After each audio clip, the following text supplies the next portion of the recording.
Hey guys, welcome back to my YouTube channel. তো চল রোজ দিনের মতো আবারও আমি একটা নতুন ভিডিও নিয়ে চলে এসেছি। তো আজকে আমি ভিডিওটা বানাবো আম দিয়ে। তো চল, তোমরা কি ভাবছো আমি আমটা খাওয়ার জন্য নিয়ে এসেছি? একদমই না। তোমরা দেখে বুঝতেই পেরেছো, হ্যাঁ, আমি করতে চলেছি মেকআপ ইউজিং ম্যাঙ্গো। মনে তো হচ্ছে আমটিকে খেয়ে নিই, কিন্তু না, এটা দিয়ে মেকআপ করতে হবে। কি আর করা যাবে, মনে অনেক কষ্ট নিয়ে ফাউন্ডেশন লাগিয়ে নিলাম। এবার খুব ভালো করে আম দিয়ে ব্লেন্ড করে নেব। আমি তো কপাল দিয়ে ফাউন্ডেশনই লাগাইনি। চলো ফাউন্ডেশন কপালটাতে লাগিয়ে নিই। কপালটিতে আগে আলোকিত করতে হবে, তাই না? খুব ভালো করে আম দিয়ে মুখটাকে ঘষতে হবে। ঘষে ঘষে ছালটাল সব তুলে ফেলতে হবে। না, খুব ভালো করে ব্লেন্ড হয়েছে। এবার ব্লাশনটা লাগিয়ে নেব।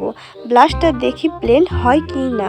না, ব্লাশটাও তো খুব সুন্দরভাবে ব্লেন্ড হচ্ছে।